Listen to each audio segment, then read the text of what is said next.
I'm doing a middle school survival guide. I've always wanted to do one of these, like, legit. I have. Okay. I'm just gonna, like, jump right into it, and if I cough or sneeze or clear my throat like I just did a lot, it's because my allergies are being really stupid. And I'm sorry about this, like, mass of hair. My hair was being really uncooperative today, and so I like half French braided it and then put it into a ponytail. So I know it looks horrible, but just bear with me. Okay. The first day of middle school, I know that most people are really, really terrified. One of my friends, she was so horrified for the first day of middle school. She played sick on the first day of 6th grade. Her mom still made her go to school, but she was, like, completely terrified. I think most of that was her older brother kind of, like, scared her, and, you know, how older siblings are. They always tell you, like, scary stuff about what grade you're about to go into and tell you all these lies about it to make you really scared, because that's what older siblings are there for. Don't listen to your older siblings. All they're going to try to do is scare you. So the first tip is don't be scared on your first day of middle school. Middle school really isn't so bad. It's really not so bad. And I know most people are, like, really afraid of the schedule. They're afraid they're not going to be able to get to class on time.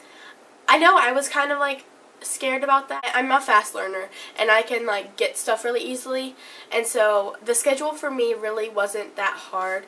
The only thing was, you know, you're kind of freaked out because you're afraid you don't have enough time to get from class to class. You're afraid you're going to get lost. I know people who were like that, and really, you will get lost. I'm not going to lie, you will get lost, and you will get freaked out because you will be late for a few classes, but it's okay. Like, for the first week or two, your teachers are pretty lenient about you being late to class. Oh, and sorry I'm doing, like, all these hand motions. I talk with my hands. I got it from my mother, so I talk with my hands, and it's just a thing I do. Okay.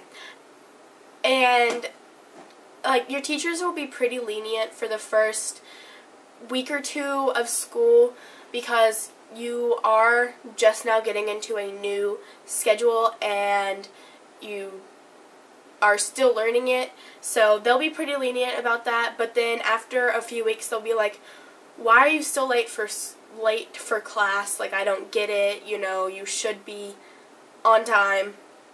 And then that's when you'll start getting, like, detentions and stuff.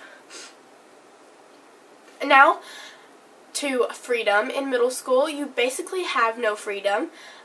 I don't want to, like, scare you in saying this, but middle school is kind of like a jail, just a little bit. Just because you have no freedom, you're not allowed to do a lot of stuff. And I know for us, we had lunch monitors, and, like, that was so stupid. They just watched us during lunch to make sure we didn't, like, start a food fight or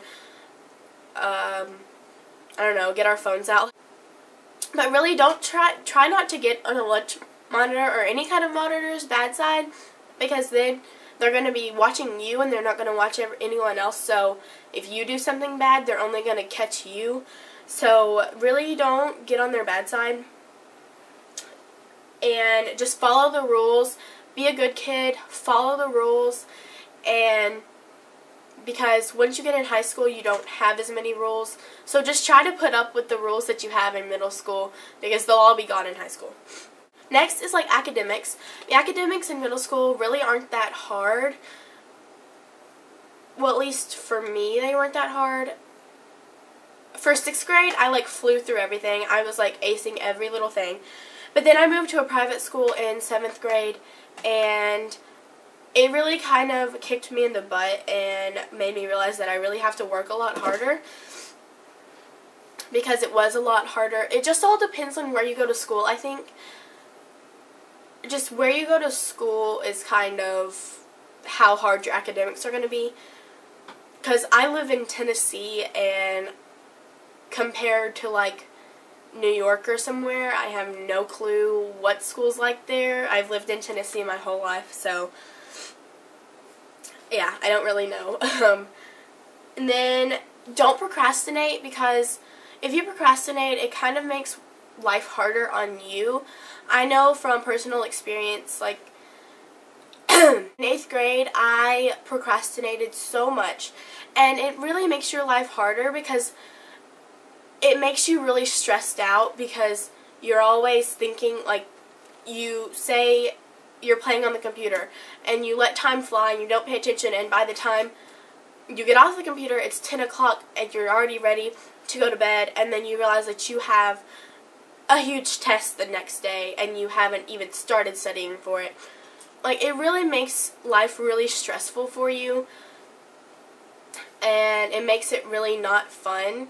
Like, I think you can enjoy your time a lot better if you don't procrastinate. I mean, I know for public school, most public schools you don't really have that much homework, but I know for me in private school, we had so much homework. I'm really going to try to get into the mode of no procrastination. I think that once you're in middle school, you're kind of setting you're setting your habits for high school. So if you procrastinate all through middle school, more than likely that's what you're going to do in high school. Unless you're like me and you're going to try and work really, really hard to stop procrastinating, then more than likely you are going to procrastinate. So just try to set good habits in middle school so you won't really have to worry about it so much in high school. And do your homework. Homework is like, oh, and sorry if I'm like looking down. I have a list because I've tried to film it before without a list and it really didn't work out. I forgot like so much stuff. Do your homework, because it is a very, very easy grade. Most of the time it's an easy A, and if you have homework to back you up and you say you do really bad on a test or something, if you have your homework grades there to back you up, it won't hurt your grade as much. It'll still hurt your grade, but it won't hurt it as much as if you hadn't done your homework. I don't know if that makes sense to anyone, but that makes sense to me, so yeah. And now, tests and quizzes, really try to take your time and don't make careless mistakes, because if you rush through it and you don't really pay attention to what you're doing, you more than likely are going to make careless mistakes. I know I did this a whole lot last year, and it really hurts you. Just try not to make careless mistakes and really try to go slow and take your time. And if you get finished before the time is up, go back through your test and check everything. Make sure you answered every question. Make sure you didn't skip a page or skip over one question. Just go back and make sure that you did everything you were supposed to.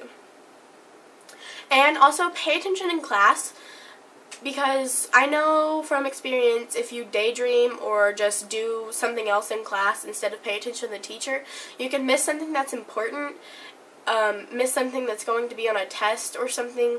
So really try to pay attention in class. Okay, get involved. It really helps with your grades. Like, get involved in sports or band or orchestra if you have orchestra, or clubs if your school has clubs. Really try and get involved.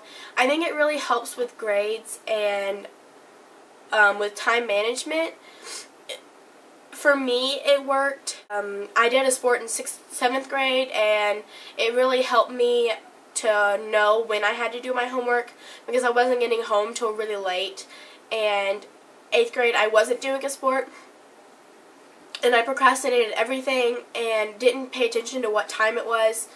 So I think sports can really help with time management. Even if you're not good at a sport, definitely try to do a club or volunteering. I'm doing a lot of volunteering this year, and also a sport. So I'm going to be booked up this year with volunteering, sports, clubs, choir. I have a full schedule, so I'm really going to not procrastinate this year. At least I hope I'm not going to. I'm really going to try to stay away from it. and manage my time better than I have been. And then also, go to social events and dances. They're actually really fun. You don't have to have a date for, like, dances and stuff. Just go with a bunch of friends, and it's really, really fun. Like, get ready with a bunch of your girlfriends, and then go to the dance together, and just have a big dance party. I mean, you don't have to have a date. I know that, like, it seems pretty lame to, like, stand there during a slow song, but with me and my friends, we slow dance together. We don't, like, care about the boys. Unless we have a boyfriend, then we're going to slow dance with them. But you know what I mean. When you don't have a boyfriend and you're just, like, you still want to slow dance, but you don't have anyone to slow dance with. So me and my friends will get in a whole big circle, and we'll, like, sway back and forth. It's really fun. So try to go to dances with your friends, and also go to social events like sports games, as in, like, football games. I know I live in the South, so football games are really, really big. It's a big to-do. Most people go to football games. Other sports things like basketball, volleyball, whatever sport is popular at your school, and a lot of kids go to, like, the games and stuff, definitely try to go to those, because you can really make a lot of friends. And I forgot to talk about this, but if you're starting out, like, new in middle school, starting out in a new middle school and you know no one, really try to make friends. Really try to be really friendly. Don't be rude or mean to anyone, because then people are just not going to want to be your friend. Try to find people that you have classes with, or you do a sport with them or something. Try to, like, talk to them, and maybe you find you have a lot in common, and then you can be friends that way. Just try and find people that you have things in common with. I've had friends, and I made friends in 7th grade by, like, finding people I did a sport with, or there was this one girl, and we're still, like, best friends now, but we did swimming together, and then we also had, like, 5 or 6 classes together, so we really got to be good friends. And try and find people that way. Try to find some of the new kids that don't know anyone either, and y'all can become friends. I know I did that too. I found a lot of the new kids, and we, like, became friends. So just try to be really friendly and open with people. Don't be one of those backstabbers or rude, mean people, because then people just don't want to be your friend. So that wraps up pretty much the first part of my middle school survival guide. I hope you enjoyed these tips, or I hope they helped. And if you have any questions, put them in the comments below. And my second part will be up probably right after this one, and it'll be more of, like, the fun stuff, just, like, extra stuff, not pertaining really. It still pertains to school, but it's not, like, it's just more fun stuff. So I'll see you next time. Bye!